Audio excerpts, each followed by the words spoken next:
Buenas tardes. ¿Se me oye bien? ¿Sí? Vale. Pues le doy muchas gracias a Dios por la alabanza de hoy, porque os ha hablado a todos, lo sé, y porque también me ha confirmado a mí todo. Entonces, espero que también lo que voy a contar pues sea de bendición para vosotros. Aquí está. Ahí, ¿no? Un poquito más alto. Vale. Bueno, espero no ser muy corta y tampoco espero ser muy larga. Espero que estar un poquito equilibrada. Le he puesto dos títulos porque no sé cuál poner. Y he puesto Dios solo quiere tu corazón o un corazón conforme al de Dios. Está ahí los dos. Y quería empezar contándoles una pequeña historia, una un poco fuera de mí y otra más cercana. Y cuentan que hubo un hombre muy anciano una vez y que era multimillonario. Y este hombre un día enfermó, ¿no? Y fuera de su habitación pues estaba esperando a toda su familia. Sobre todo pues estaba esperando que murieran para ver qué les iba a dejar. Dentro de la habitación estaban todos los médicos y también estaba el abogado de la familia de todos ellos. Y cuando el hombre muere, pues este abogado sale y están todos los familiares ahí súper atentos y uno, el más impulsivo de todos, se abalanza sobre él y obviamente pues el más avaro le dice, bueno, ¿y qué dejó? ¿Cuánto dejó? Y le dice el abogado, lo dejó todo, no se llevó nada con él. De oídas también sé que mi abuelo materno era un hombre con mucho dinero, era muy conocido, era muy respetado, era muy trabajador. No más de ser familia de él, pues ya era un orgullo para ciertas personas. Decían, uy, eres familia de Evaristo Cerro, pues eso es lo que he escuchado, ¿no? Y era un hombre muy trabajador, tenía mucho dinero, pero también tenía muchas mujeres y muchos hijos con todas esas mujeres, ¿no?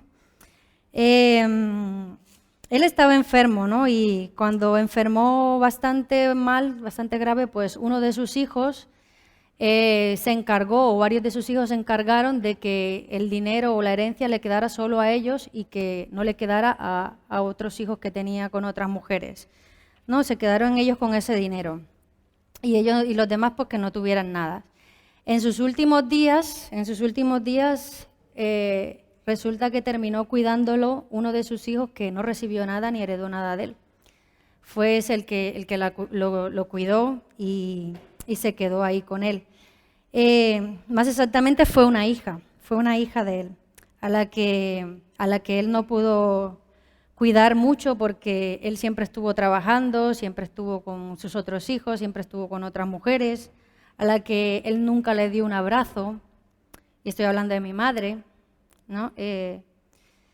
Y yo creo que hoy que para mi madre, su herencia, aunque no recibió ese dinero, yo creo que su herencia fue esa, el poder haber cuidado de él esos días, el poder haber estado con él y que finalmente él pudiera haberle dado ese abrazo a ella, ¿no? Cuando estuvo ahí en el lecho de la muerte, que ella pudo haberlo cuidado. ¿Qué dejó mi abuelo? Lo dejó todo, no se llevó nada. Invirtió toda su vida en cosas que no podía llevar consigo, lamentablemente. Quiero empezar con un versículo en Job, capítulo 1, versículo 21, y dice, y dijo, desnudo salí del vientre de mi madre, y desnudo volveré allá. Jehová dio y Jehová quitó. Sea el nombre de Jehová bendito.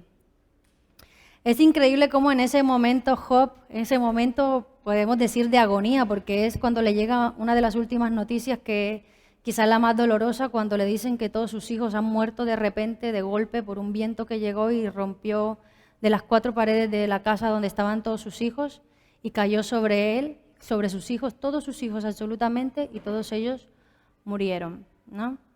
En ese momento de agonía, cómo él reconoce que Dios le dio todo eso y que Dios se lo quitó todo, ¿no? y que así como Dios se lo había dado, él podía quitárselo si lo deseaba. Cuando esta historia comienza, si todos recordamos, encontramos que Satanás está acusando a Job delante de Dios, ¿no? Le está diciendo, mira, este hombre, y bueno, el mismo Dios le dice, ¿has visto a mi siervo Job? ¿No? Y Satanás le dice que, hombre, ¿cómo no va a temer Job de ti? ¿Cómo no te va a obedecer si tú lo cuidas, si tú lo proteges, si tú le das todo lo que él necesita? Es decir, la deducción que Satanás estaba haciendo era que Dios no era digno de ser amado por quien era él o por sí solo, sino que él tenía que pagarle a Job con todos esos cuidados y con todas esas ganancias y con toda esa protección para que Dios le diera la reverencia, para que Job le diera la reverencia a Dios que él merecía. Eso era lo que Satanás le estaba diciendo a Dios. Y eso es lo que a veces muchos de nosotros pensamos, que porque hacemos bien las cosas, Dios tendría que reconocérnoslas dándonos lo que deseamos. Cuando pasamos a Proverbios, podemos leer también un versículo ahí, en el Proverbios 23, versículo 26, dice, dame, hijo mío, tu corazón y miren tus ojos mis caminos. Al recordar este versículo yo pensé, bueno, ¿y para qué pide Dios mi corazón si mi corazón está sucio? Si sabemos que mi corazón está lleno de engaños, o sea, y que cuando mi corazón está sucio de cosas feas, oscuras, ¿cómo Dios va a usarlo? No puede usar un corazón en esas condiciones. Entonces, pero lo que realmente está diciendo aquí es, yo quiero que tú vengas a mí y que te sometas por completo a mí. Entonces, aquí el corazón lo que representa es esa parte interior que ha sido hecha solamente para Dios, solo para Dios. Entonces, como dije antes, sabemos, nuestro corazón es lo más engañoso, ¿no? Pero por eso mismo, la meta de Dios con nosotros es obtener nuestro corazón. ¿Qué quiero decir con esto? La palabra dice, amarás al Señor tu Dios con todo tu corazón, con toda tu mente y con toda tu alma. Lo que Él quiere es que lo amemos con todo lo que somos realmente. Por eso su meta completamente es nuestro corazón, conseguirlo todo. Y para eso pues necesita cambiarlo. Entonces, todas nuestras intenciones respecto a Él serán correctas cuando Él cambie nuestros corazones. ¿Qué quiero decir? Que mientras nosotros peleamos por esas cosas que no entendemos, que nos están pasando a diario, que decimos, pero ¿por qué me pasa esto si yo voy a la iglesia, si yo estoy haciendo las cosas como Dios quiere que las haga? ¿Pero por qué me pasa esto? ¿Por qué, yo no sé, se murió mi hijo? ¿Por qué me he quedado en la ruina? ¿Por qué tantas cosas? Y todas esas cosas que de pronto se van levantando en nuestro corazón, y mientras nosotros estamos peleando con eso, estamos lanzando ciertas acusaciones a Dios, culpándolo a Él, porque no nos estamos viendo a nosotros mismos qué es lo que está saliendo de nuestro corazón, qué es lo que está pasando ahí realmente. Entonces, lo culpamos a Él de esas cosas, cuando realmente lo que Él quiere en medio de todo eso, en medio de toda esa turbulencia, es nuestro corazón, lo que quiere cambiar en Él y que nosotros lo amemos a Él a pesar de eso, que no entendemos y de eso que está pasando. ¿Sí? ¿Me estoy haciendo entender de momento? Sí, vale. Dios ya lo dio todo por nosotros. Él ya nos amó, dice que nos amó desde la eternidad y hasta la eternidad, y lo entregó todo porque entregó a Jesucristo, a su único Hijo, y por eso ahora quiere de nosotros ese amor, a pesar de todo lo que pase. Él quiere ser más que suficiente en nuestra vida, ¿no?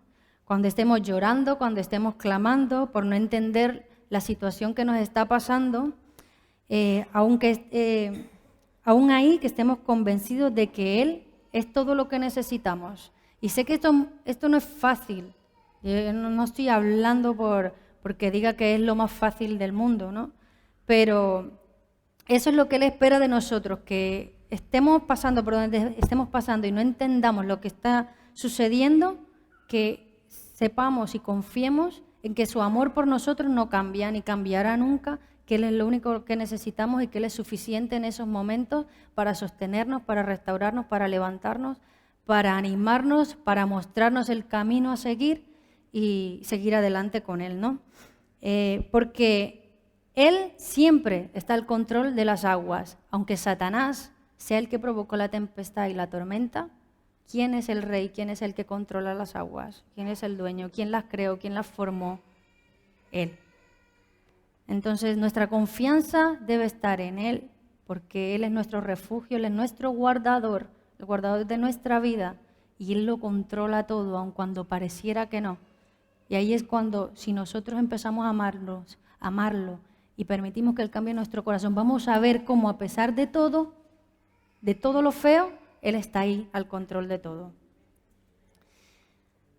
En Salmo 32, versículo 8, dice: te haré entender y te enseñaré el camino en que debes andar, sobre ti fijaré mis ojos.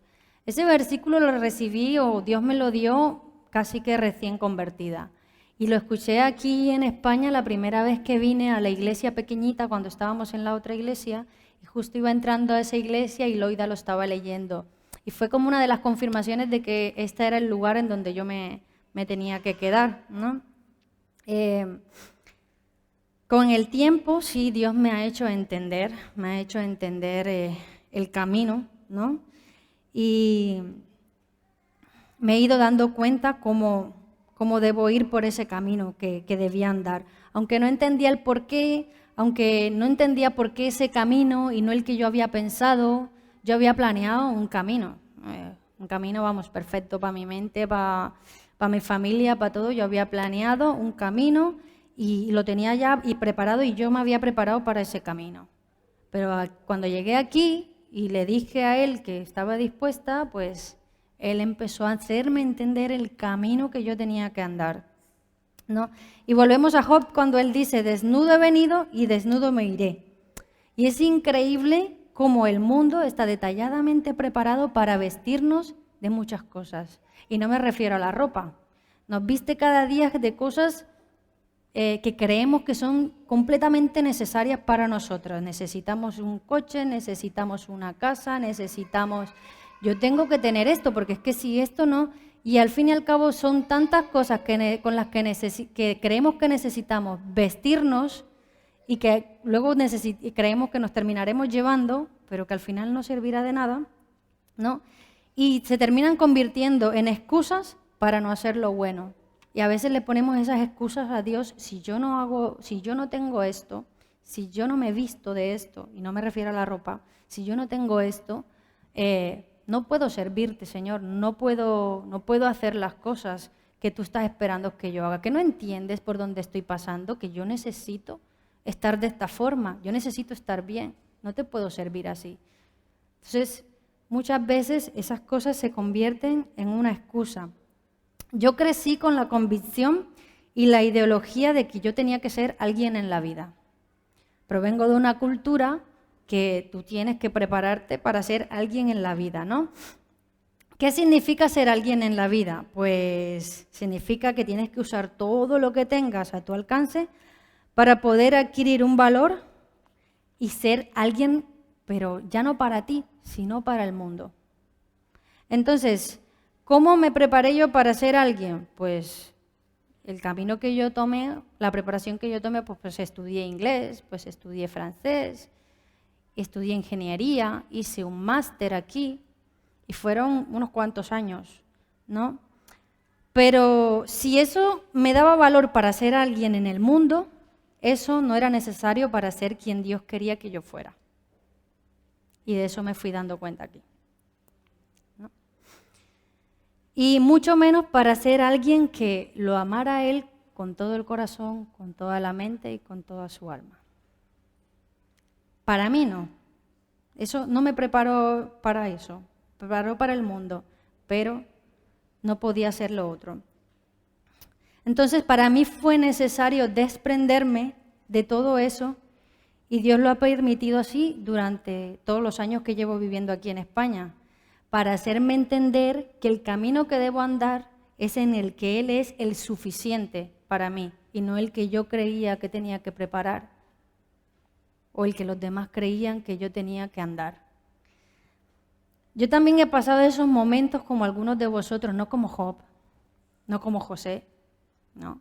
Pero también he pasado esos momentos como algunos de vosotros que no entendía nada, que no podía comprender que mi madre se viniera para España y que yo me quedara con mis hermanos. Yo eso no lo entendía, a pesar de que usaba mis razonamientos para que sí, porque es esto, porque es necesario para tal, pero de mí hacia Dios había un reclamo. No entiendo por qué me pasó esto. Yo no entendía eso, ¿no? No entendí que me dejara con mis hermanos, que me dejara con un padre que no sabía ser padre, no sabía ser esposo, no entendí eso. Entonces le decía a Dios, no entiendo por qué has permitido esto, no entiendo. No entendí por qué permitió que yo no conociera el afecto, un abrazo, un beso, un cariño, no entendía por qué. Y también era un reclamo que yo le hacía a Dios, ¿no? Eso también tampoco lo entendía. No entendía por qué permitió que mis papás y yo viviéramos los primeros 8 años de mi vida en una habitación en la casa de mi abuela. No entendí por qué mi padre nunca se puso las pilas y hizo según yo o lo que espera pues una mujer que debe hacer, ¿no? Vivir 8 años en la misma habitación. No entendí por qué él no evitó eso, no entendía por qué no podía trabajar en lo que he estudiado y ser la profesional que muchos esperaban que yo fuera, ¿no? Tampoco entendía por qué se repitió la misma historia y yo he vivido los primeros 3 años de mi matrimonio y de mi primer embarazo y de mi hija en una habitación, en una casa con un mogollón de gente. No lo entendía. Y por qué se repitió la historia y se lo reclamaba a Dios también, lo acusaba de eso, ¿no? Cuando yo pues me preparé académicamente y en muchos otros aspectos para que eso no me pasara, para que eso no se repitiera. Bueno, pues en el caso de Job, ¿qué hizo Dios? Pues Dios trabajó su corazón, trabajó su orgullo. El mismo Dios dijo que él era un varón perfecto, de la misma boca de Dios, ¿no? Pero no era algo que Job se mereciera, era algo que Dios le quería dar porque Él es Dios. Y Él da, Él quita, Él pone en su misericordia, en su amor, en su gracia. Y eso era lo que Dios quería que Job entendiera, que no se trataba porque tú hagas las cosas bien, yo te he dado todo esto. No, es por mi puro amor. Entonces, en el caso de Job, se trató de eso, de que Dios le mostró lo que antes él de oídas, pues ahora lo veía, lo podía ver de cerca, podía conocer realmente a Dios y pudo amar a Dios. Dios pudo tocar el corazón de Job.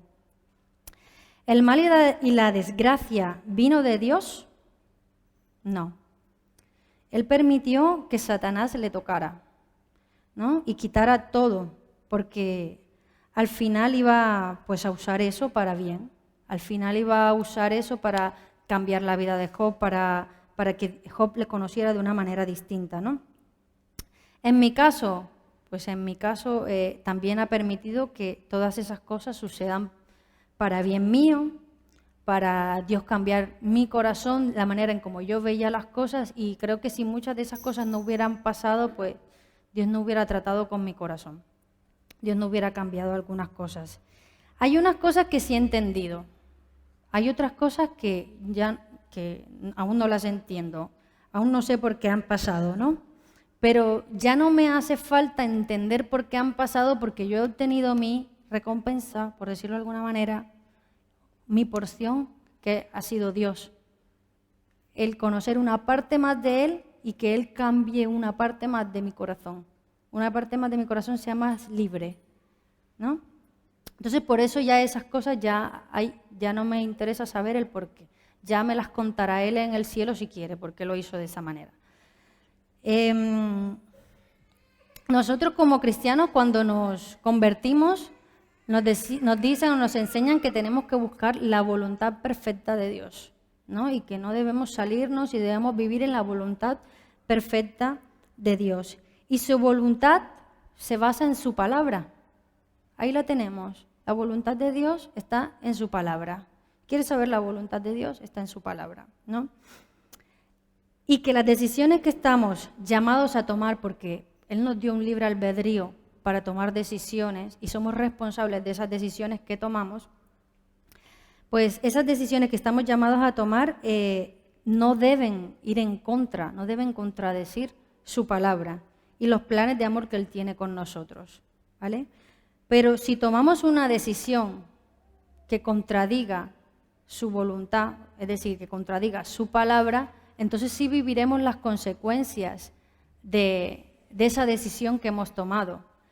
Y esas decisiones, y Él las va a usar para bien, siempre y cuando yo quiera.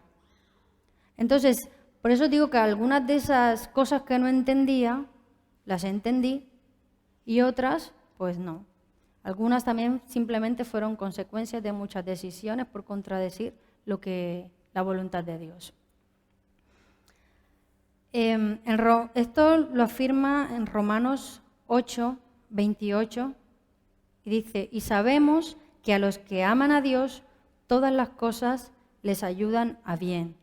Esto es, a los que conforme a su propósito son llamados. Ahora, yo pienso que no hay peor cosa, porque vemos que todo nos ayuda para bien. A los que aman a Dios, o sea, a sus hijos, todo nos ayuda para bien, pase lo que pase. Bueno, feo, malo, horrible, terrible. Ahora, yo pienso que no hay peor cosa que pasar por esas situaciones horribles de las que Dios podría sacar algo bueno y usarlo para nuestro bien, pero que nosotros no estemos dispuestos a que Dios saque eso bueno. Eso es lo peor que le puede pasar a un hijo de Dios. Pero eso puede suceder cuando seguimos obcecados en nuestra rebeldía, en nuestra soberbia, en no querer ver las cosas, ¿no? Y solo es cuando ahí empezamos a sufrir y no decimos que no negamos que no estamos sufriendo, de verdad puede que estemos sufriendo, pero resulta que es porque no queremos ver más allá lo que Él quiere que veamos, lo que Él quiere que cambiemos, lo que nos seguimos resistiendo. Hacemos resistencia a Dios para entregar lo que Él quiere que entreguemos, lo que Él quiere que soltemos. Entonces ahí es cuando empezamos a sufrir y entonces cuando estamos sufriendo es cuando empezamos a pensar cosas de Dios y empezamos a acusar a Dios y nos olvidamos del amor que le tenemos, nos olvidamos del amor que Él nos tiene, nos olvidamos que su amor no cambia para con ninguno de nosotros. Ahí, en ese momento. Y nos quedamos en ese valle entre las sombras, solos, sin que Él nos guíe. O bien podemos dejar que en medio de ese valle de sombras nos desprendamos de esa suciedad o de eso que Dios nos está pidiendo en nuestro corazón, pero de su mano. Vamos por ese mismo valle, pero agarrados a Él. Vamos con Él, que es lo mejor que nos puede pasar. Ir agarrados de su mano, ¿no? Viendo cómo nos alienta, cómo nos anima, sintiendo su consuelo, sintiendo su apoyo, en medio del dolor, en medio de la pérdida, en medio del rechazo, en medio del fracaso, lo que sea que nos pase, ¿no? Y sin resistirnos a que Él cambie, a que Él nos muestre lo que hay en nuestro corazón y que sea solo por completo amor a Él. ¿Qué quisiera? Pues que al final todos podamos ser como Job o como José, que con todo lo que sufrieron y todo lo que perdieron, al final, ¿qué recibieron? Job recibió el doble de lo que había perdido y más. Y José también recibió mucho más y estaba en la voluntad de Dios, ¿no? Pero yo no miro por esa parte material para recibir lo que se nos quitó y el doble de lo que se nos quitó, sino que para ti y para mí, eso que nos dé Dios, que sea retribuido, sea Él mismo, que nuestra porción sea Él, que nuestro deleite sea Él, que nuestro corazón por completo sea de Él. Esa tiene que ser la porción que nosotros debemos esperar. Y esa de que se devuelve todo lo que habíamos perdido. Recuerda, no importa cuántos títulos tienes, cuántas propiedades, cuántos hijos, cuánta familia, cuántas cosas tengas, sea lo que sea, somos simples administradores. Todo le pertenece a Dios. Todo le pertenece a Dios. Y a ti que tal vez estás aquí por primera vez, que o llevas algunos pocos días viniendo, que estás empezando a conocer de Dios, Jesús dijo que en el mundo tendríamos aflicción, pero también dijo que Él estaría con nosotros hasta el final del mundo, en medio de todas esas aflicciones, en medio de todo el sufrimiento. Entonces, hoy puedes tomar la decisión de vivir las aflicciones de este mundo sin sentido y preguntándote por qué me pasa esto, por qué me pasa esto, por qué Señor, y acusar a Dios de esas cosas, o vivirla de su mano como un hijo, como una hija de Dios, al que su Padre bendecirá, pase lo que pase, te bendecirá. Y esto era lo que quería compartir. Espero que os haya servido algo y espero no haber sido muy corta.